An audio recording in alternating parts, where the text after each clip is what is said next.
Hi guys, welcome to today's Tactica video. We're going to cover some Imperial Guard units. We're going to actually cover the sniper nest. Alright, there's actually three ways to do snipers in the Imperial Guard. Now historically sniper teams, one or two snipers, there's really no way to do that in the Guard Codex unless you bring in an ally in the Vindicator Assassin. Then you can get a single multi-wound model as a sniper.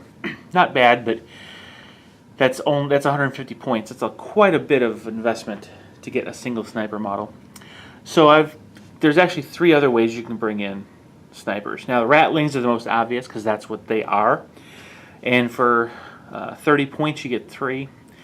They're 10 points apiece. So a squad of five, we'll base this kind of on a squad of five. You bring in, it costs you 50 points. You already get the stealth special rule. One of the cool things they also get is they're able to shoot and then run. So even though the weapon is a heavy weapon, you can still run after shooting it. So that gives you the opportunity with the Ratlings to fire and then scoot, get out of line of sight. That sets you up for hopefully in next round you'll have another target in line of sight. Otherwise you'll have to move back into position. So there's some potential there, but there's also some potential to move yourself out of position. But they also have infiltrate, which is good because it lets you figure out where your opponent is before placing them on the board yourself. Disadvantage they've got though is they are a little bit squishy. They have low morale, and so that is going to make them break. So that's one of the reasons you do want to run them. So Ratlings could be good, but I don't particularly care to use them because of how quickly they'll likely break if they take losses. So the second approach is using a company command squad. So for 5 guys in the squad, costing you 76 points, you actually get 4 snipers and camo gear with the senior officer. Now that senior officer I think is one of the reasons you want to take this particular approach. You'll lose the infiltrate and your ability to obviously run. You also lose a single sniper rifle compared to the Ratlings. But you pick up basically a morale of 9. Because the commander's leadership 9, everybody else is leadership 8 because they're veterans. But what you also get is access to orders. And there's some really good orders here that can help you out. Ignore cover is a big one. So as long as you make that 9 morale check, you ignore cover. So that rending hit makes the difference now. Monster Hunter makes it that much likely to reroll those 4+ wounding on monstrous creatures. That's very good. Tank Hunter, which is useful against armor of 10 vehicles. So trucks, Eldar walkers, side armor, any scout walkers from Imperials. There's a lot of armor 10 out there. And this allows you to reroll the chance to pen. And then finally split fire. So you can actually have one of your sniper rounds go to some other unit and then just have 3 attack something normal. So there's some benefit there. It gives you some options. With the camo cloaks, you're at least going to have a 4-up cover save. Put them in ruins and you got a 3-up, which is definitely useful. Now the other approach is using the special weapons squad. You only get, for 36 points, you get 6 guys. 3 of them can have sniper rifles. So now you've only got 3 sniper rifles, down from 4 out of the command squad, so not all that great. You don't have any ability to improve your cover save. You don't have infiltrate, and it has average 7 morale, so not all that great. Worst, in my opinion, is that you also need to spend another 130 points just to get the rest of the platoon. 30 for the command squad, and 50 each for the 2 infantry squads that you need just to get the specialists. So that's a third option of getting rifles in, but probably not the best. I prefer to go with what you see here, command squad with 4 sniper rifles in a good chemicals. That helps you out a lot. So let's kind of talk about how to use them. So let's take a quick look at the board these guys are actually sitting on. This is just some kind of a rough board, nothing fancy. It's just an urban terrain, some text. Let's go ahead and move this over here center. Alright, so here we have a relatively open field. It's not dense terrain, but a lot of boards will be like this. A lot of open space and a lot of good 4-up cover. So how are you going to use these? What's the best approach? Well, the first thing you want to do is find the highest position that will get you the best cover on the field. Now, not just cover from the point of cover saves, but also fields of fire. So we have some options here. Let's assume you're going to be deploying on this edge of the battlefield. Down here, probably not a good idea because your line of sight's blocked by quite a bit looking down the table. Okay, up here in the middle, this is a good spot. It's high, and you have a good field of fire out across the table because you're looking over most of the terrain. Now your range is only 36 inches, but you do get to cover most of the table from this. That's very important. So from nice central position. Over here on this end, we have a nice, very tall building. But again, so a 36-inch range, we can only kind of cover half the board. But we get some really good visibility down to the first floor, ground level, through most of that terrain. That's some good angles there. Now, if you're deployed down the length of the table, you still have this one. You've got this right in the middle here. This is a good spot here because you get the 24-inch deployment zone. Set them up on here, and you've got the entire front arc covered up to that ruins there.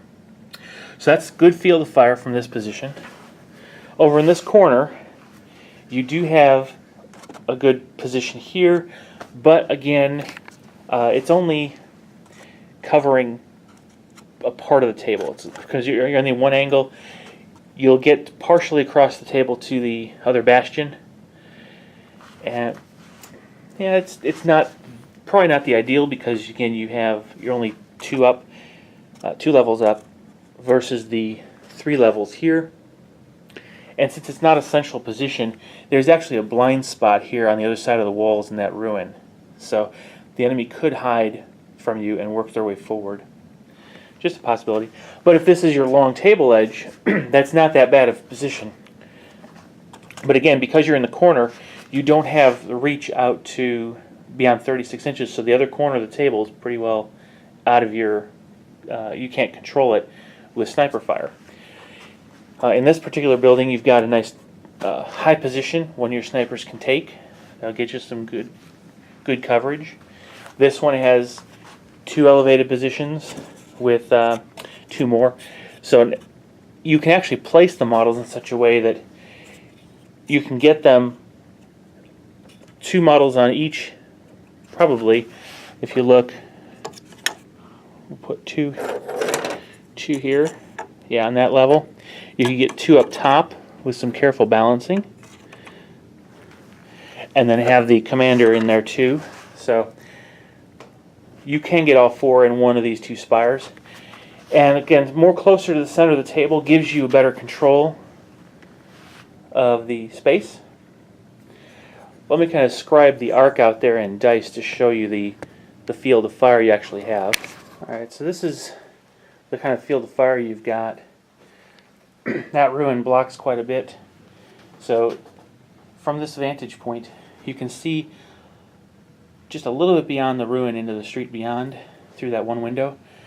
But really, once you reach that die here, you really can't see. There's a blind spot behind it, so you actually miss quite a bit of that 36-inch range there. And even this one,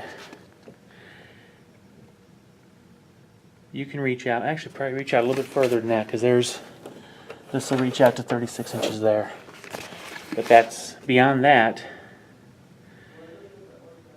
There's not much. There's a big blind spot, so it's not ideal, but it'll get you something. Maybe here you can actually cover that better from this position.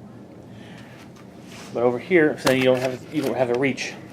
If you can see this range here, you'll actually be able to reach that ruin in the distance. You just can't actually get onto the ruin. So maybe shifting them back to this particular vantage point might allow you to cover the terrain a little better. But that's a decision you'll have to make when it comes time. I think I would stick with this position to cover more of the field. So that's the angles you're playing with, and the distance, the field of fire, the coverage you've got from this particular point. So that's an important aspect of placement of these snipers, is to make sure you've got a solid field of fire. You don't have any blind spots leading up to it.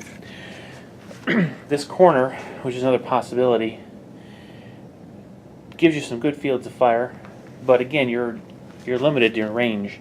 36 inches, so you're only covering half the table, just a little bit more than half the table. But since you've got this huge ruin, you have a big blind spot, and that's something you got to pay attention to when you're actually placing these. Make sure you don't have a blind spot that's going to really hamper their abilities. This would normally be a nice building to put snipers in, even up on top, but with that ruin blocking line of sight, you're really limited in their abilities. So it's paying attention to the layout of the terrain is key when you're playing with snipers. And again, having a sniper nest of 4 with the ability to get a commander putting in orders will definitely enhance the functionality of that particular unit. So that's my review, kind of how to put together a command squad with a sniper nest. And I think it gives you the best options for an Imperial Guard sniper team. Again, there's no way to get a single sniper or a pair of snipers out there on the table. You have to have minimum unit sizes, 5 out there with the way the Imperial Codex is built. But I think that sniper nest works, especially if you can hide them in cover back on the near side of the table.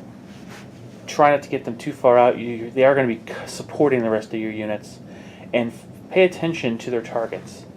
Make sure that when your opponent comes into view, you're picking off the dangerous weapons like heavy flamers, heavy weapons, and the commanders within those units, the sergeants or what have you. Every little bit helps. Alright, so I hope you found that useful. Go ahead and comment below with any concepts I may have missed or any disagreements you might have. Let me know and we'll begin the discussion. Alright, thanks. See you in the next video. Bye.